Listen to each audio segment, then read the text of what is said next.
Sa Ukraine, wala nang natitirang buhay na planta ng kuryente na hindi naapektuhan ng mga pag-atake ng Russia. Kaya naman ang Ukraine ay nasa bingit ng enerhiyang kolapso. Kahapon, nagbabala si Ukraine President Volodymyr Zelensky na magiging mahirap ang paparating na taglamig sa aspetong ito. Ayon sa Washington Post, mas mabagsik at agresibo ngayong taon ang mga pag-atake ng Russia sa enerhiya ng Ukraine. Sabi ng mga opisyal at analista, ang tuloy-tuloy na malalaking pag-atake ng Russia ay naglalagay sa enerhiya ng Ukraine sa bingit ng pagbagsak. Habang tinatangkang pahinain ng Moscow ang bansa, hinihimok ng White House ang Kyiv na pumirma ng hindi pabor na kasunduang pangkapayapaan sa Ukraine. Nagsimula noong Oktubre ang sunod-sunod na pag-atake ng Russia gamit ang mga drone at missile sa mga pasilidad ng enerhiya.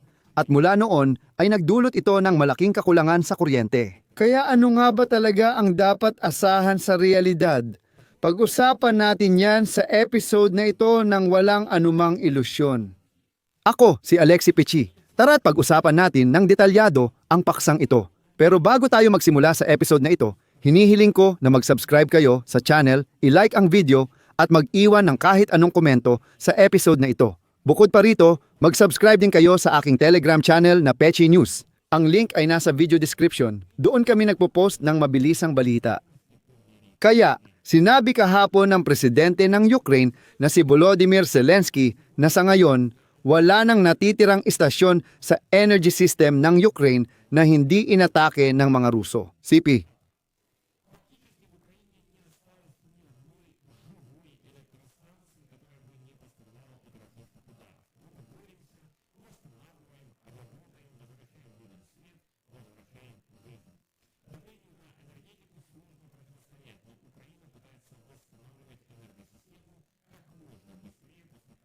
At ngayon, sa isang banda, may bahid ng optimismo sa pahayag ni Zelensky na kahit gaano pa man atakihin ng kalaban ang enerhiya ng Ukraine at kahit anong subok nilang pasukuin ang mga Ukrainian, hindi sila nagtatagumpay. Pero ang realidad ay nagiging talagang mahirap at dito ko agad sasabihin na nagiging mahirap ang realidad na ito dahil sa mga Ruso na nawawalan ng daan-daang libong patay na vanek sa harapan ay sinusubukang manalo sa digmaan sa pamamagitan ng pag-atake lamang sa sibilyang infrastruktura. Malinaw na hindi ito dahil sa lakas, kundi dahil sa kahinaan. Pero ramdam na ramdam ang mga huling pag-atake. Paalala, daan-daang libong pamilya noong umaga ng Disyembre 14 ay nawalan ng kuryente sa 7 rehiyon ng Ukraine dahil sa pag-atake ng Russian Federation sa enerhiya. Inatake ng mga tropang Ruso ang rehiyon ng Odessa buong gabi ng Disyembre 14 gamit ang iba't ibang panghimpapawid na armas. Noong gabi ng Disyembre 13, sumailalim ang Odessa sa matinding pag-atake ng mga Ruso. Iniulat ng mga residente ang pagkawala ng kuryente sa maraming parte ng lungsod dahil sa pag-atake ng mga Ruso. Noong Disyembre 13 ng umaga, nawalan ng kuryente ang mga mamimili sa Odessa, Chernihiv, Kherson, Dnipropetrovsk, Kirovohrad at Mykolaiv dahil sa digmaan. Halimbawa lang ito ng mga nakalipas na araw.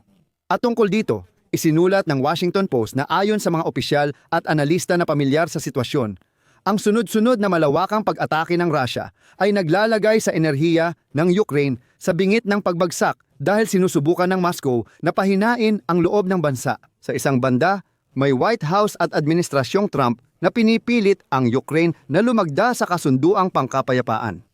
Ayon sa pahayagan, nagsimula noong Oktubre ang serya ng pag-atake ng Russia gamit ang drone at missile sa infrastruktura ng enerhiya na nagdulot ng matinding kakulangan sa kuryente sa buong bansa ngayong papalapit ang taglamig. May ilang pamilyar sa sitwasyon ang nagpapaliwanag ng lohika ng pag-atake ng Russia. Sabi nila, ang mga pag-ataking ito ay nagbabanta na sirain ang mga sistema ng kuryente mula kanluran, kung saan ginagawa ang karamihan ng kuryente ng Ukraine papunta sa silangan. Ibig sabihin, ito ay aktwal na maghihiwalay sa Ukraine sa dalawang bahagi. Narito ang CP mula sa Washington Post. Kung hindi pa tayo nawawala ng kuryente sa silangang bahagi ng bansa, malapit na tayo. Ayon sa mataas na opisyal na diplomat ng Europa na ayaw magpakilala. Ayon sa mga eksperto, halos imposibleng mahulaan kung ilang pag-atake ang kailangan ng Russia para tuluyang maputol ang kuryente sa ilang bahagi ng bansa tulad ng Kyiv. Dahil ito ay nakadepende kung aling mga target ang tatamaan at kung may reserbang mga mapagkukunan ang Ukraine para sa mabilisang pagpapanumbalik. Gayunpaman, ang Ukraine na matagal nang dumaranas ng mga pag-atake sa enerhiya ay walang dudang nasa isa sa pinakamalalang kalagayan sa buong kasaysayan nito. Pinahina ng mga pag-atake ang limitadong depensang panghimpapawid na nagbunyag ng kahinaang maaaring magpalala sa pagprotekta ng natitirang power grid. Ganyan mismo.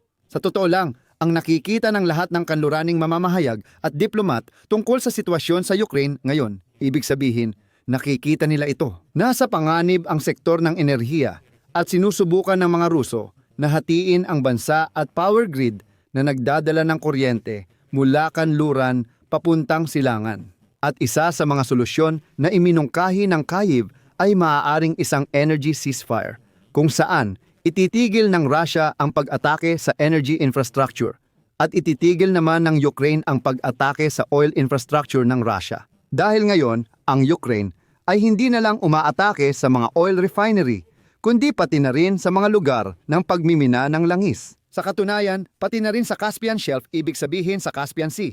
Noong nakaraang linggo, sinabi ng Moskwa na hindi pa sila handang isaalang-alang ang ganitong tigil putukan. Iyan lang ang kailangan mong malaman tungkol sa mga barbarong Ruso. Mga barbaro sila dahil hayagan nilang sinabi na patuloy nilang babarilin ang mga sibilyang infrastruktura. Mga mangmang sila, mga mababangis na nilalang na nagsasabing, "Oo, magpapatuloy kami sa terorismo. Babarilin namin ang mga sibilyang gusali, babarilin ang mga bahay, babarilin ang mga natanan, ang mga substasyon ng kuryente." Hindi talaga sila marunong makisama o mamuhay kasama ang ibang tao sa mundo. Pansinin ninyo, ang mga Ruso, hindi ko maalala kahit sa kasaysayan, kahit ilang taon lang na namuhay ang mga Ruso ng mapayapa. Hindi, palagi silang may kaaway, palaging may kagalit, ganyan talaga sila. Magbibigay pa ako ng CP mula sa Washington Post. Bagaman karaniwan na ang matagal na brownout, madidilim na kalsada at ingay ng mga diesel generator sa Kyiv, tuwing taglamig, mas sunod-sunod at planado ang mga pag-atake ngayon. Sinabi ni Nikolai Kolesnik, pangalawang ministro ng enerhiya ng Ukraine noong Nobyembre. Nagpakawala ang Russia ng halos 5,000 drone at raketa, mas mataas kaysa 2,000 kada buwan noong simula ng taon. Kabilang ang daan-daang drone at 2 raketa na tumarget sa mga planta ng kuryente, transmission lines at gas infrastructure. Madalas na nakatuon sa isang partikular na rehiyon, mas nagiging madalas din ang mga airstrike na nag-iiwan ng mas kaunting oras para ayusin ang mga nasirang bahagi. Sabi ni Kolesnik, noong simula ng Disyembre, napababa ng mga manggagawa sa enerhiya sa 2.5 oras kada araw ang pagkawala ng kuryente sa Kyiv. Isang malakihang pag-atake noong gabi ng Disyembre 5 ang muling sumira sa power grid at biglang nagpalala sa supply ng kuryente sa Kyiv. Idadagdag ko rin ang sinabi ni Maxim Timchenko, punong direktor ng DTEK. Reaksyon kami ng kasing bilis ng aming makakaya, pero lalo itong nagiging mahirap. Nawala namin ang malaking bahagi ng aming mga kapasidad. Sa ngayon, ang pangunahing gawain ay maghahanap ng kagamitan sa iba't ibang bahagi ng Europa na maaaring ipalit at mabilis naming maipapadala sa Ukraine. Ang pinakamahalagang bahagi ay ang mga transformer at mga gas compressor. Ngunit mahalagang maunawaan na bukod sa paghahati ng enerhiya ng Ukraine sa dalawang bahagi, isinasagawa rin ng Kremlin ang isa pang estratehiya ng paglikha ng mga tinatawag na energy islands, kung saan ang ilang rehiyon ay tuluyang mapuputol mula sa anumang produksyon at supply ng kuryente, pati na rin sa kasalukuyang sistema ng transmisyon. Sa kabila ng tuloy-tuloy na pag-atake at pagsubok ng mga Ruso na hadlangan ang transmisyon ng kuryente sa dalawang bahagi ng bansa, patuloy pa ring gumagana ang sistema ng enerhiya ng Ukraine. Sabi ng mga eksperto, kritikal ang sitwasyon pero hindi pa nakamamatay. Ayon sa kanila, kung makukuha ng Ukraine ang kailangan nitong materyales at hindi muli bobombahin ng Rusya ang parehong lugar, posibleng mabilis maisagawa ang pagkukumpuni. Hindi ito katapusan ng mundo. Mga kaibigan, mag-iwan ng komento kung ano ang opinyon nyo sa paksang ito. Idadagdag ko lang na ang mga Ruso, kahit kanino o anumang pinaniniwalaan nila, siguradong babalik sa kanila ng 100 ulit ang lahat ng ginawa nila sa mga Ukrainian.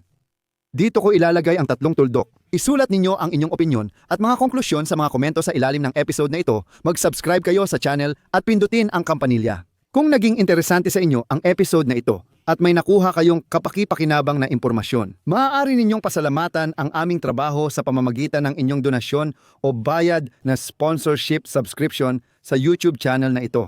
Makikita sa description ng video ang lahat ng detalye, link at paanyayang suportahan ang channel ni Alexei Pechi. Pumili kayo ng kahit anong format na pinakakomportable para sa inyo. Magpapasalamat ako sa kahit anong oportunidad sa inyong suporta. Hanggang dito na lang. Ingatan ninyo ang inyong sarili. Paalam sa lahat.